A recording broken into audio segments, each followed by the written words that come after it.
four-sided figure, planar figure, essentially, where drawing on the analogy of three sides makes four faces. Why not four sides with five faces instead of six? That would require conceptually extra dimensions, or dimensions that didn't look like three, space that we were familiar with. So that's argument for why 3 gets 4 and 4 gets 6.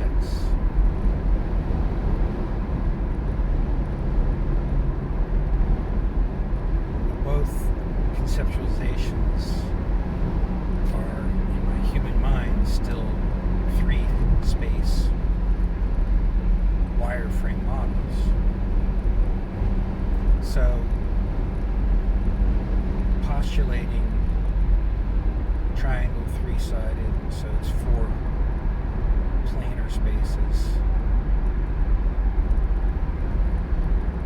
4 planar aspects.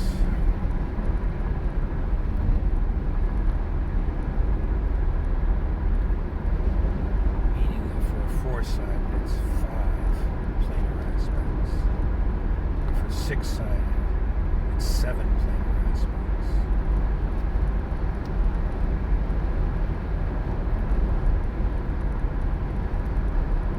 So we'll put this as an asterisk to the side. I don't have pure confidence in how these extra spatial dimensions manifest. But it seems I'm most comfortable with cubic space being 6-sided. Therefore,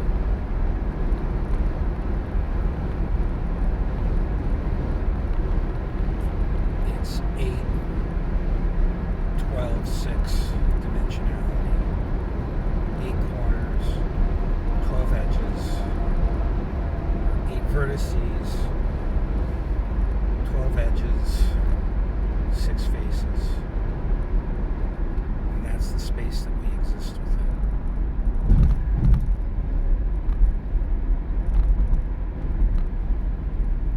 That our consciousness operates at.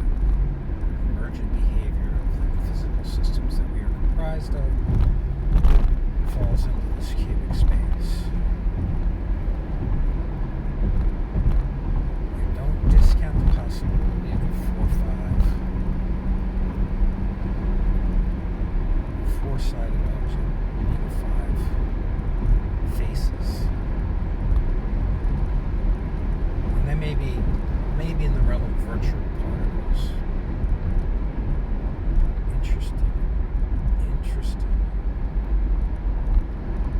Interesting.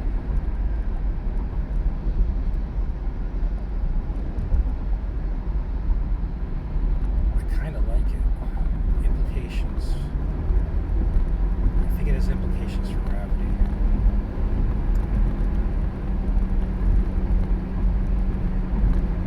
Get there. Yeah. I'm liking it more and more. It's cubic 6-face, but for gravitational effects, it could be 5-faced or 7-faced, for that matter. But the normal space is 6-faced. See, this whole concept of flexibility of dimensions is relatively new in my thinking.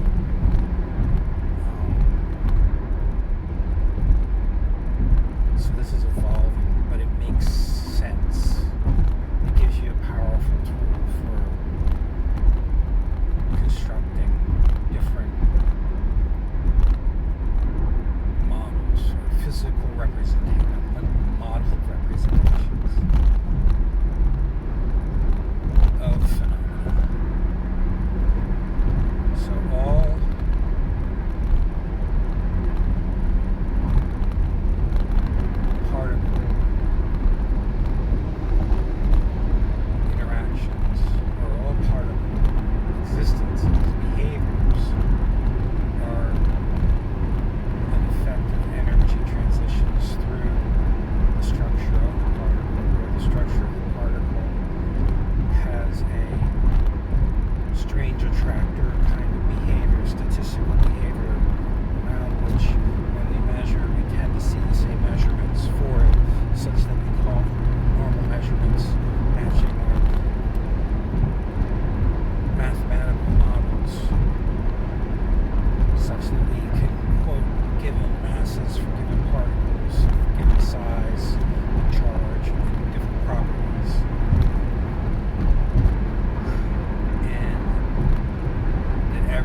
spiders were, spaghetti.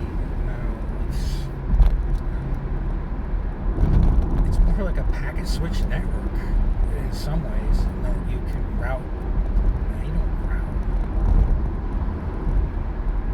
Every connection is ephemeral.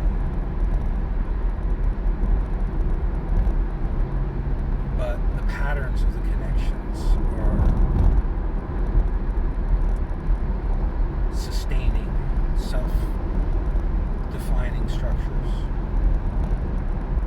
such that everything is always changing, but it changes within the strange attractor statistical model. Statistical, I don't want to call it a model, it's a statistical behavior around which stability is derived or emerges. Different dimensionalities interplay in different ways. Now let's talk about gravity. Let's just jump right there. Since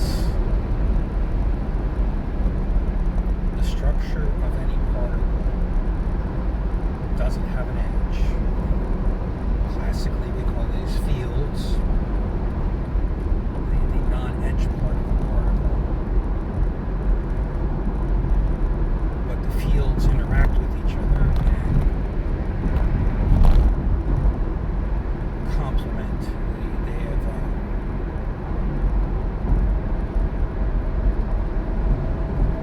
noting behavior, which is sort of like gears meshing together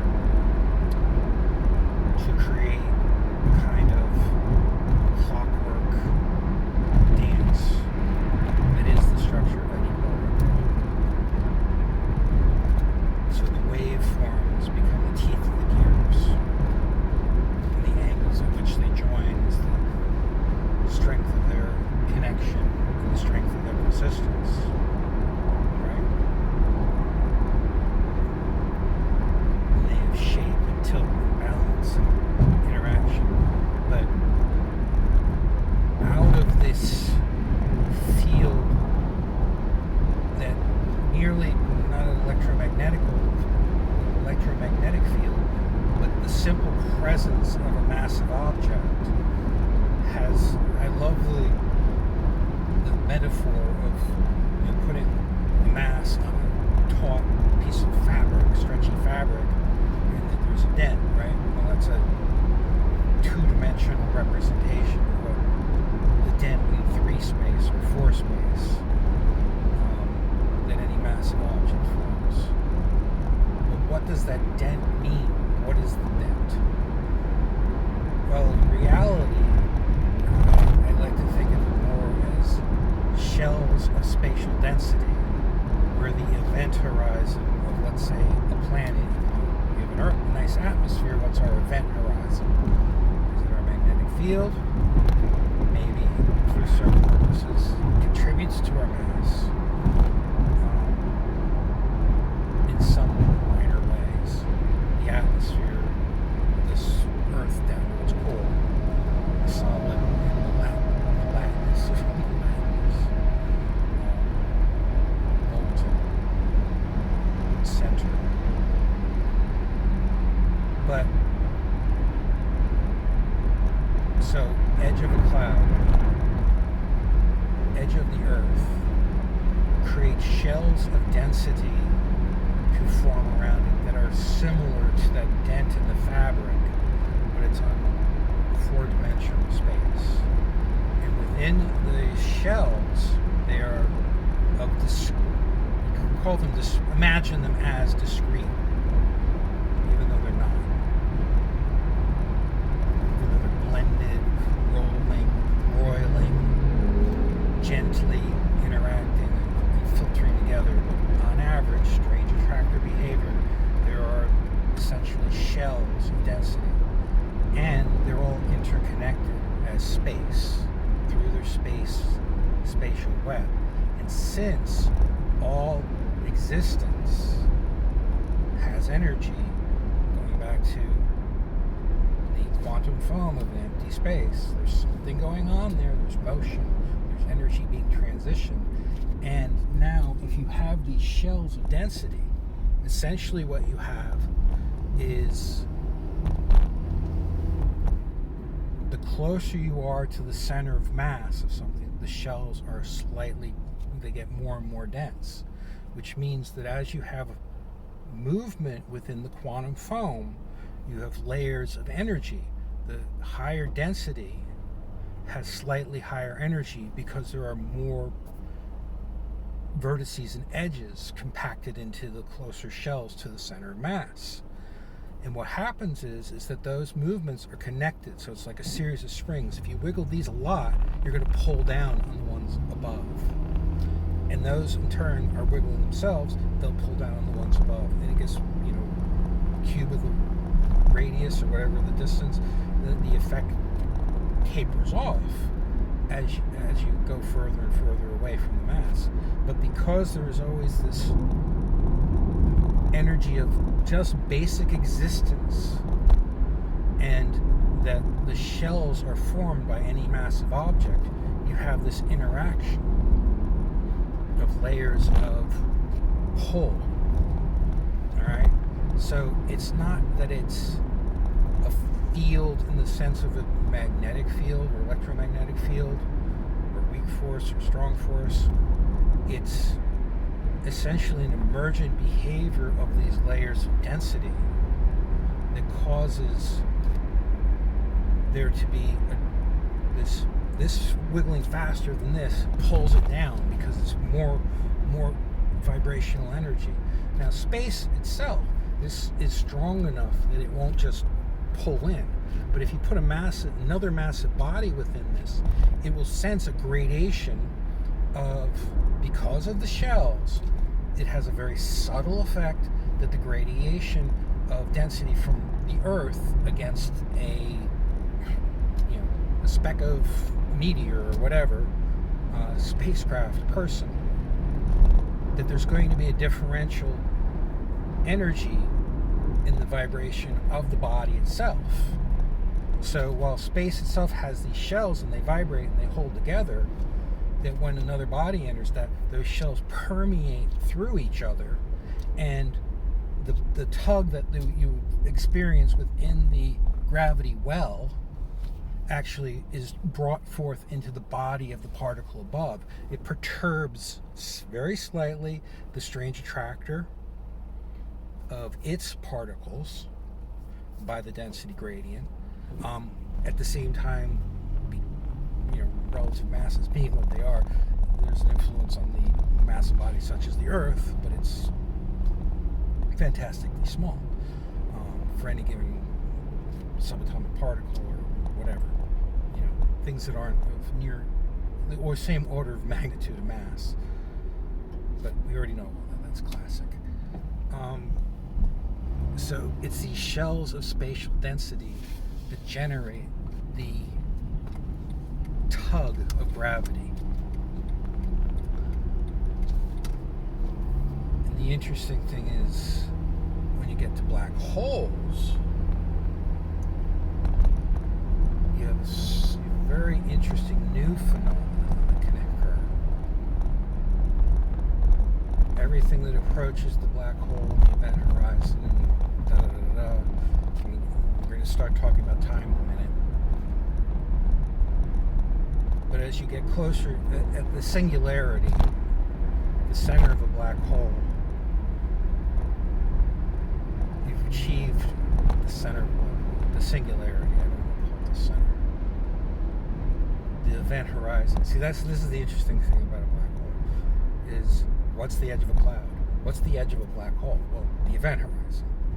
We can argue that. A point at which not even light can escape, right?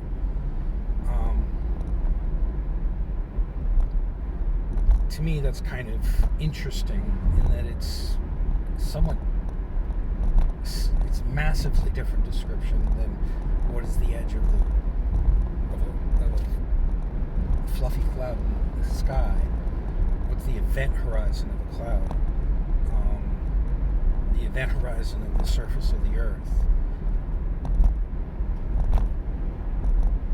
Well, gravity tends to make that blurry, but it's so weak, the difference between the forces of the physical particles that make up the Earth or cloud are massively stronger than the force of gravity, whereas in a black hole, the force of gravity, you smash space together so tightly that it almost becomes a physical surface. Or it doesn't become a physical surface. Can we treat it as such? And the event horizon being, that at which you reach a maximal or minimal, I guess it would be a minimal spatial density around which nothing can escape, not even light. Alright. So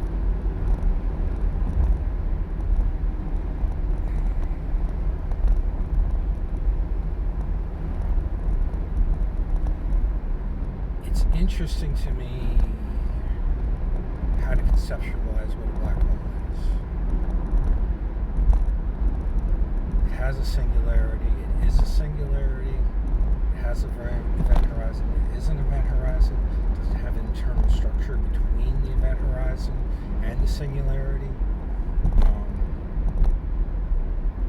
But here's what I know, or here's what my model tells me. The black holes consuming black holes, Hawking radiation. Where does Hawking radiation radiate to? Does it radiate off the surface? The event horizon? Just beyond it? Because nothing can escape. It has to be just beyond it. So I propose that it doesn't even do that. It's extra dimensional, and I'll get there in a while. Or maybe I should just go to it. Alright, let me go back to time.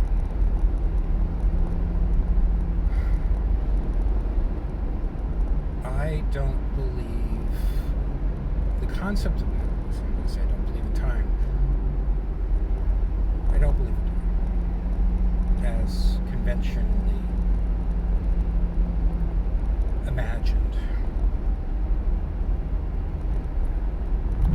One conventional way of imagining time is as though we exist in a series of frames, and our consciousness flits between the frames, which, as I've described in the previous lecture, requires every moment to be comprised of all of the matter of every part of the universe at every instant, and that there is a single escapement on the clock that is universal, meaning that each frame flips by for everything at the same time. Well, we know because of relativity, we know because of the fact that if you accept anything that I've said thus far, that there is behavior at tetric space, cubic space, and dodic space, which operate on their own sequences. There's no universal escape in that each edge and vertex formed by edges has their own rate isn't the right word, has their own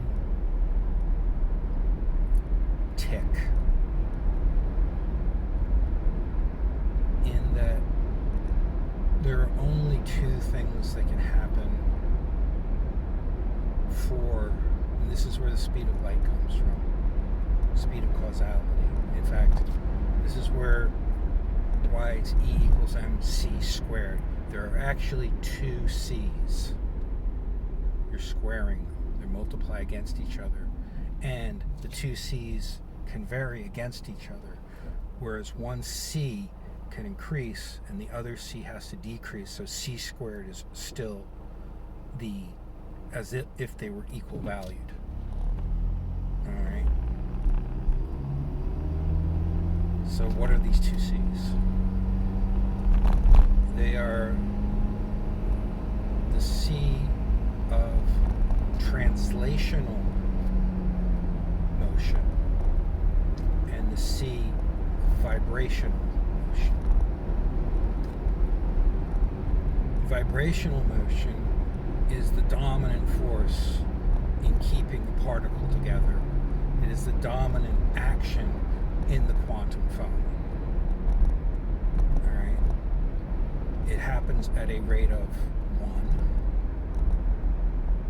unless it interacts with the second form, and that is translational motion, the second C, such that a physical particle, not the individual nodes, edges, and vertices, that the particle can do one of two things at the parts within itself, because it doesn't move as a whole in a single escapement. But the parts do.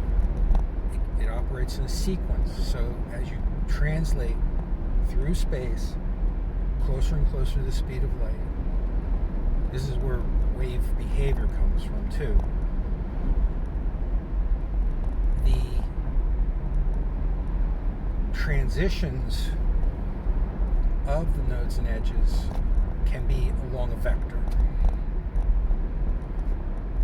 And as being in a vector, that implies the collective momentum of those vectors within the particle are the movement of the object, determine the vector of the particle itself. Doesn't mean that all vectors within the particle are moving in the same direction at every sequence impulse or tick. It means on average they are. So the faster that a particle goes, it can only do one of the two things per tick. It can either vibrate or translate. So the more translation it's doing, the less vibration it's doing. And that's where the perception of time exists, is in vibrational. Vibrational is the domain of chemistry, if you will, or even nuclear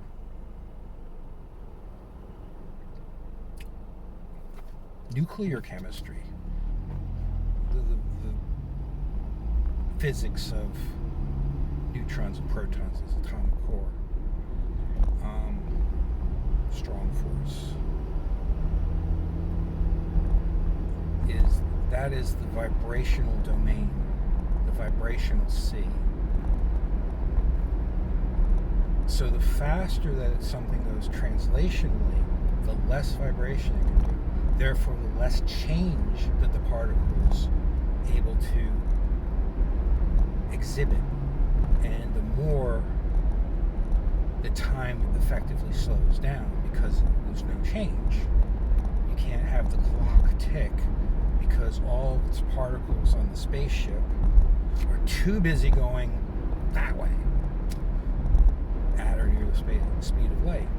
And photons being extremely light particles, yes, photons have mass. It's just normalized mass because it's very near the mass of empty space. That's why you don't conceptually think of it as not having mass, but it has to have mass. Because space has mass. It averages out. So, as a photon translates, it has a smear because it isn't captive. Photon's really never captive until it delivers its energy to the observation. Observation is delivering the energy of the photon.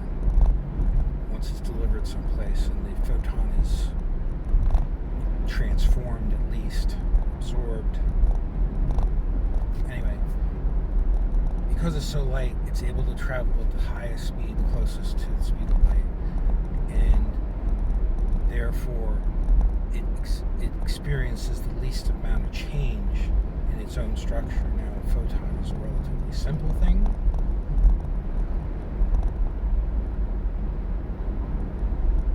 but it experiences this. So as you get larger and larger, though, remember what I said, it's all of edges, vertices don't have the same vector even when you accelerate to extremely high speeds. It's the aggregate of those that determine what its actual speed is within the frame of reference of space itself. Now, what happens when something translates through space? Does it displace the space like a car forcing its way through the air? Or it isn't like that. I don't know what the or would be. It's more like a cloud moving through the sky, in that it is the sky. It is the air above you. And that while the cloud and the air move together, the cloud itself, if you lenticular clouds where they persist, the air moves through the cloud. The cloud persists in a spot because air is being forced up from a hillside or something, putting moisture into the air or into the atmosphere at cooler temperatures, which causes it to transition to having opacity and looking like a cloud. And the edges fluctuate as the moisture changes and the speed of the turbulence of the air moving over whatever. You have a cloud, right? Well, it's sort of the same thing, except when you're a photon, you're moving through space itself.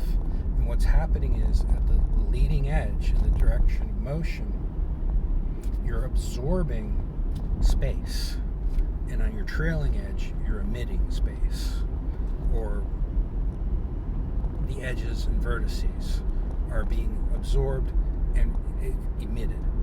And this is the interesting thing. When you're accelerating, you're actually emitting more than you're absorbing, so you go up in mass.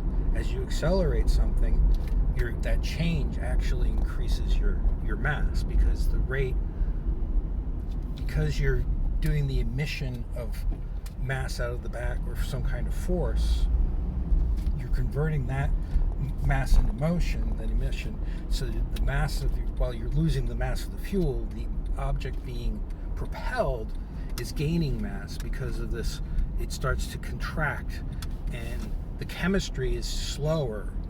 The chemical process is slower than it can emit, so it gains mass up until the limit of the speed of light, because that is the maximum rate of escapement of any change between edges and nodes, vertices, corners, whatever you call them, within a physical particle. And the more massive you are, the more complicated this is, and the harder it is to actually accelerate.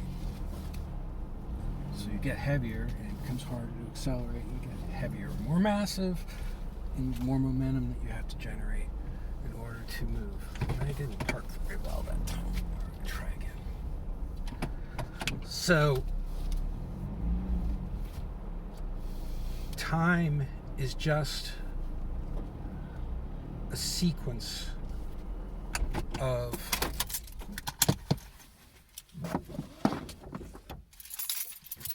Planck length changes within any given system, and they're always operating at a rate of 1. We'll just say 1, but they have a choice, or not really a choice. They're going to be in a state, a macro state, where they are either translating or vibrating. And of course, we're always doing both. And space itself can have a flow through you. So in a way, we're all moving at the speed of light all of the time. It's just a matter of whether it's translational or vibrational. So if you were, and why does gravity have an effect on it? Well, it's the layers of density. You have more motion the closer you get to the mass of a massive body, which is going to increase your vibrational energy on a gradient, which is why you get pulled down in the first place. So anyway, I'm home, so I'm going to cut this one off today. Anyway, More to say on that. We'll get there in a minute. And what happens to Hawking radiation.